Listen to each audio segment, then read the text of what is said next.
यमराज के दर्शन शुभ हैं, लेकिन नरक चतुर्दशी के नियम क्या कहते हैं, नरक चतुर्दशी को लेकर के क्या क्या किंवदंतियां हैं या क्या पौराणिक कहानियां हैं, पूजा कैसे होनी चाहिए और नरक चतुर्दशी या छोटी दीपावली ये दोनों नाम कितने सही हैं या गलत हैं, इस पर चर्चा के लिए जो खास मेहमान हमारे साथ उनका परिचय कराता हूं। हमारे साथ पंडित प्रकाश जोशी जुड़ चुके हैं, आप एस्ट्रोलॉजर हैं। हमारे साथ पंडित सुनील भारद्वाज जुड़ चुके हैं, ज्योतिषाचार्य हैं और पूजा साधना भी करते हैं। और आचार्य गोविंद वल्लभ जोशी हैं, धर्मशास्त्री हैं। बहुत स्वागत आप सभी लोगों का। आचार्य गोविंद वल्लभ जोशी जी, मैं शुरुआत आपसे करूंगा, छोटी दीपावली की किंवदंतियों को लेकर के या छोटी दीपावली की कहानियों को लेकर के क्यों मनाई जाती है, क्या महत्व है? देखिए, दीपावली के 5 पर्व हैं। धन त्रयोदशी, रूप चतुर्दशी, दीपावली महालक्ष्मी पूजन जिसे हम दीपावली कहते हैं, उसके बाद गोवर्धन पूजा और भैया दूज, यम द्वितीया। यमराज आज नहीं, यम द्वितीया को भी यमराज अपनी बहन यमुना जी को प्रसन्न करने के लिए आते हैं। और जैसा कि आपने कहा, गोवर्धन के बाद आती है, गोवर्धन के बाद द्वितीया, कार्तिक कृष्ण शुक्ल की द्वितीया।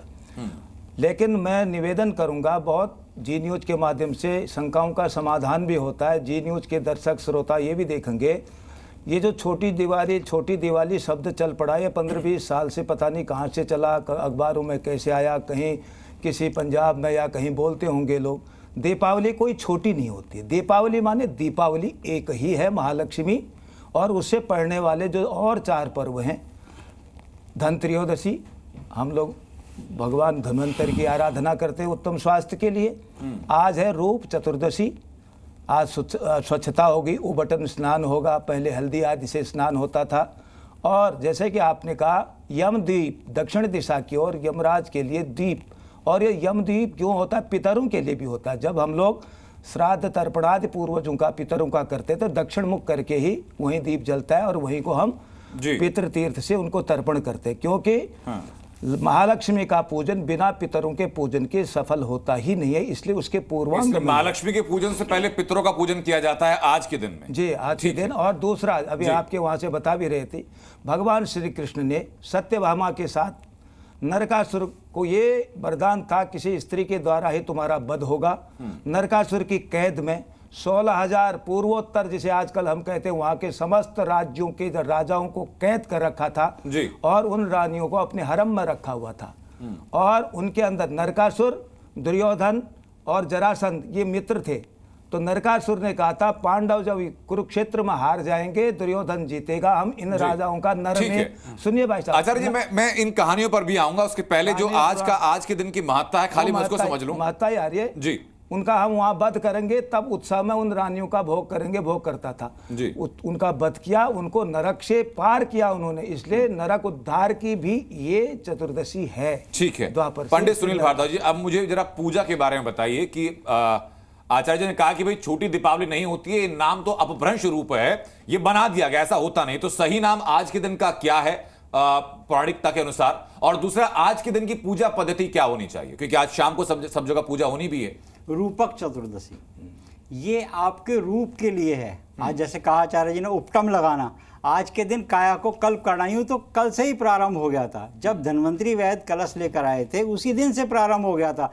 तब से अपने आप की काया को कल्प करना है और अपने शरीर को पुनर्वृत्त करना है, जगाना है। यहाँ पर अगर बात करते हैं पूजा की, तो पूजा आज के दिन एक शंका का समाधान में और कीजिए। आपने कहा कि रूपक चतुर्दशी है, यानी कि अपने रूप को आपको बढ़ाना है, लेकिन वहीं पर आप पूजा तो यमराज की करते हैं, कहते हैं कि आज के दिन यमराज का दिया जलना चाहिए। वही बात, दोनों का तालमेल क्या है? देखिए, जब तक आप अपनी काया को कल्प नहीं करेंगे, जब अपने आप को पवित्र नहीं करेंगे, तब तक आप किसी इच्छा के पात्र नहीं होंगे।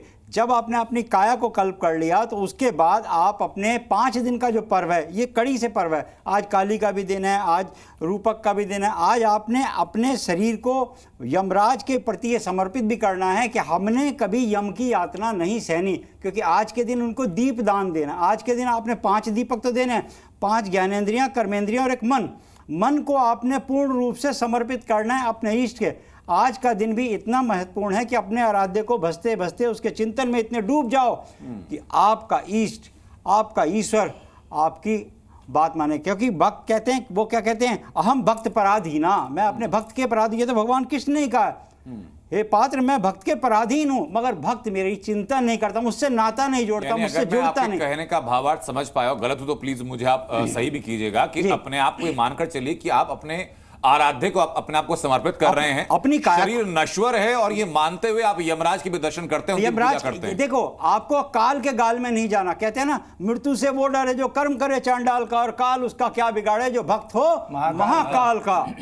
महाकाल का जो भक्त होगा ना, भावी को मेटने की क्षमता भगवान चंद्रमौली आशुतोष भगवान शिव में है जी। कहते हैं इसलिए मृत्युंजम महादेव त्राहि माम शरणागतम जन्म मृत्यु जरो रोग पीड़ितम कर बंधने। इसलिए आज के दिन अगर काल के भी गाल से बचना है, यूं तो आप चंद्रमौली की उपासना करें, पंचदेव की उपासना करें, इसलिए 5 दीपक का विधान कहा गया। मैंने जैसे हमने बताया 5 ज्ञानेंद्रियां। 5 दीपक किसके द्योतक हैं? ये कुछ प्रतिबिंब है किसी? 5 ज्ञानेंद्रियां और 5 कर्मेंद्रियां हमारे जो अंदर हैं। 5 ज्ञानेंद्रियां कर्म करती हैं, और कर्मेंद्रियां ज्ञानेंद्रियां, और उसके बाद एक है मन। मन है मन रूपी लगाम, जो हमारा इस शरीर रूपी रथ को चला रहा है, वो है मन। उसको नियंत्रण करने के लिए ज्योत है। वो ज्योत किसकी साक्षी है?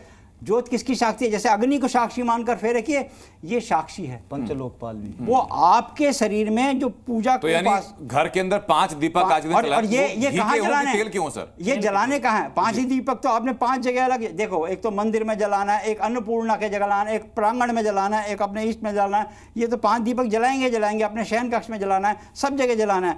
और उसके बाद आपने जो दीपक जलाना है, 4 मुंह वाला दीपक जलाना है, वो आपने यम को जलाना है, जो आपके दक्षिण की दिशा में रहते हैं, जो चतुर्थ चौथा पद है, जो चौथा पद कहा गया, जिससे लोग खुले आंगन में भयभीत रहते हैं, जिससे लोग डरते हैं। उसके अंदर थोड़े से तिल भी डाल सकते हैं, उड़द भी डाल सकते हैं। आपको गुप्त शत्रु का भय तो थोड़ी सर जो भी डालना चाहो। ये तरीका बताइए, जो 4 मुंह वाला जो दीपक होता है कैसे बनाना है? देखिए, 4 मुंह वाला, एक तो आप आटे के पेड़े का, कुछ लोग तो 5 दिन में ही 5 आटे के पेड़े का बनाते, वो देने ही देने। आप देखो, अपने ईष्ट को पूज रहे हो, अपने देवता को पूज रहे हो, अपने भगवान को नमन कर रहे हो, तो अपने पितरों को क्यों नहीं करते? अपने पितरों को तो अवश्य करना चाहिए। वो आपके पूर्वज हैं, वो आपको आशीर्वाद देते हैं, वही साक्षी, वही आपको आशीर्वाद जब तक नहीं देंगे। तो पंडित जी, उसके अंदर क्या क्या डालना है? वो आटे का दिया बनाया 4 वाला, उसमें सरसों का तेल डाला, 4 बाती आपने लगा दी। बिल्कुल, 4 बाती लगा दी। 4 बाती में आप उस देखो, मैं लौंग भी डाल सकते हैं, सरसों भी डाल सकते हैं, उड़द भी डाल सकते हैं, और काले तिल आपके तमोगुणों का नाश करते हैं। जो तमोगुण आपके शरीर में प्रविष्ट हो चुके हैं, उनका ना आज तो का लौंग, उड़द, काले तिल किस बात का द्योतक है मैं जानूंगा उसके पहले। लेकिन उसके पहले सर मैं प्रकाश जी आपसे जानना चाहूंगा,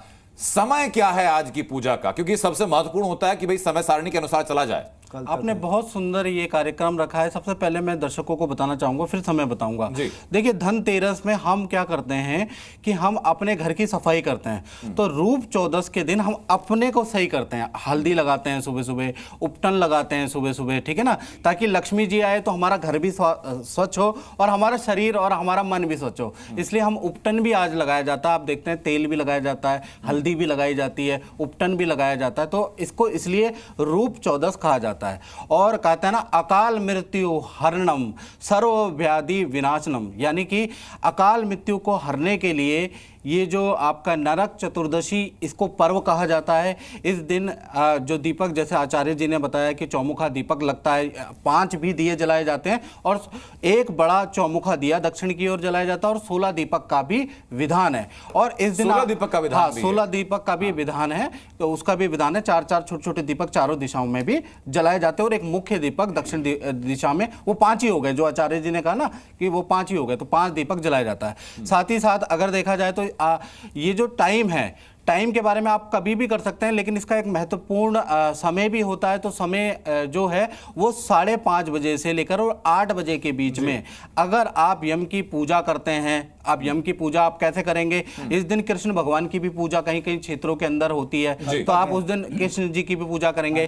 और कहीं ना कहीं शास्त्र के अनुसार हनुमान जी का अवतरण दिवस भी इसी दिन है, ये शास्त्र में आता है। और आप कहेंगे कि इसमें ये सारी चीजें कैसे जुड़ गई? क्योंकि हमारा जो सनातन धर्म है वो सनातन है, ये आदि काल से चला आ रहा है, और इसमें देवी देवता जुड़ते आ रहे हैं, तो इसलिए ये चीजें हो गई कि मात्रा बढ़ती जाती है, बढ़ती चली गई। जैसे ठीक है पंडित जी, मैं आप तीनों के पास वापस लौटूंगा, लेकिन जो दर्शक हमारे साथ अभी इस वक्त जुड़े भी हैं, टीवी पर जो देखना अभी शुरू कर रहे हैं, उनके लिए एक बार मैं रिपोर्ट दिखा देता हूं, ताकि जान पाएं कि आज के दिन की महत्ता क्या है, और आज जो आप लोग स्टूडियो के अंदर हैं वो किस लिए हैं। एक रिपोर्ट के जरिए पहले दर्शकों को दिखा देते हैं।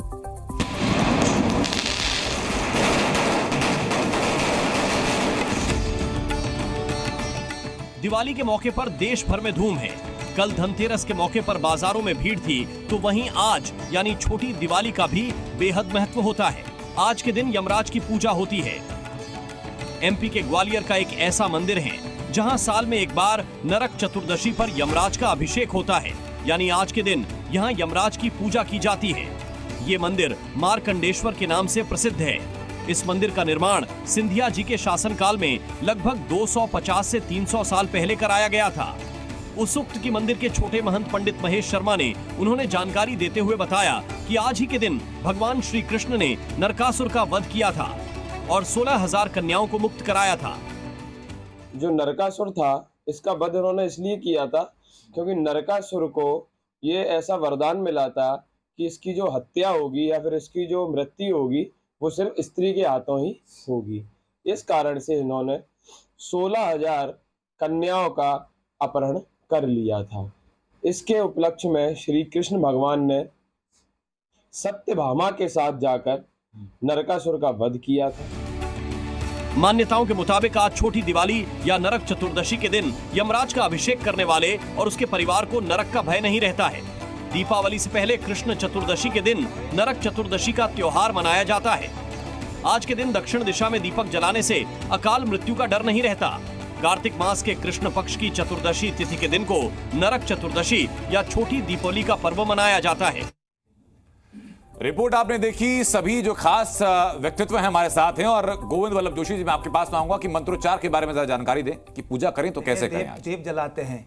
दीप में नमोस्त अनंताय सहस्रमूर्ते सहस्रपादाक्ष शिरोर्वाहवे सहस्र नामने पुरुषाय शाश्वते सहस्र कोटि धारणे नमः। है ना। चंद्रमा मनसो जात चक्षो हो सूर्यो अजायत श्रोत्रात् वायुश्च प्राणश्च मुखादग्निरजायत अंतस्तेज बहितेज। हम अंदर का तेज और बाहर का तेज सब एकीकृत करके हम परमात्मा से जुड़ जाते हैं। और यम का मतलब है यम नियम प्राणायाम धारणा ध्यान। यम का ये भी है, हम उससे अगर हम संतुलित होंगे तभी भगवान का। यम का मतलब होता है योग में सबसे पहले यम का नाम आता है। इस प्रकार से हम उस पर यम की पूजा, पितरों की पूजा। और एक चीज़ और बता देना बहुत ज़रूरी है दर्शकों के लिए, रूप चतुर्दशी आज प्रारंभ हो रही है और कल दोपहर के बाद तक है। इसलिए आपके पास रूप को सजाने के, आराधना करने के 2 दिन हैं जी। और देखिए एक बात और महत्वपूर्ण छूट रही है, पर्वतीय प्रदेशों में हिमाचल से लेके नेपाल उत्तराखंड सब जगह और कई पूरब में भी, बिहार में आज के दिन भैंस को भी सजाते हैं। भैंस को स्नान कराएंगे, भैंस को तेल लगाएंगे, भैंस के है ना चारा देंगे। और कल के दिन दीपावली के दिन ये होगा। और उसके बाद गोवर्धन के दिन गाय की पूजा होगी, गाय को सजाएंगे, गले में नई घंटी बांधेंगे। और द्वितीया के दिन यम द्वितीया, यमराज यमुना को मनाने के लिए आते हैं। यम द्वितीया के बाद उस दिन वृषभ की पूजा होती है, धर्म का स्वरूप है। तब लक्ष्मी माता जी आशीर्वाद देके सुनील भारद्वाज जी, मैं जानना चाहूंगा कि पूजा या साधना जब आज के दिन की जाएगी तो किन चीजों का इस्तेमाल किया जाएगा या किन मंत्रोच्चार का इस्तेमाल किया जाएगा? देखिए, साधना के लिए तो आप रात्रि काल में बैठे हैं या इसी समय भी बैठ सकते हैं। जिस समय बैठे आप आसन पे बैठिए, कुशा के कंबल के आसन पे बैठिए, सामने आप दीप प्रचंड कीजिए और हो सके तो 9 दीपक जलाइए तिल के अलग से। वो आपकी काया निरोगी करने के लिए, साध्य असाध्य रोगों से आपको बचने के लिए वो 9 दीपकों को जलाकर, क्योंकि वो 9 छिद्र वाला हमारा ये शरीर है, इसको भव सागर से ताड़ना है, तो हमें उसको जलाना होगा और जलाकर उपासना करनी। जो मंत्र आपको आते हैं उन मंत्रों से उच्चारण के दिए, जो सरलता से मंत्र आपको आते हैं। मंत्रोच्चार की कोई बाध्यता नहीं है, आपके मन में शुद्ध भाव हो उसके साथ आप कोई मंत्रोच्चार आपको एक बताए थे हम, बिल्कुल सूत्र बताए थे। मृत संजीवनी कीजिए, मृत संजीवनी गायत्री और महामृत्युंजय मिले हुए, ओम ओम जूम से और ओम भूर्भुवः से, ये मिले हुए मंत्र हैं। ठीक है पंडित जी, हम उम्मीद करते हैं कि आपके इस जो आपका सानिध्य रहा है आप तीनों का, उस समय दर्शकों को बहुत बेहतर जानकारी मिली भी होंगी और आज के पर्व को लेकर जो शंकाएं उनके मन में होंगी, सवाल होंगे, उनका उत्तर मिला होगा। बहरहाल बहुत बहुत धन्यवाद आप तीनों काम पर जुड़ने के लिए। सबको आशीर्वाद, शुभकामनाएं। जी न्यूज़।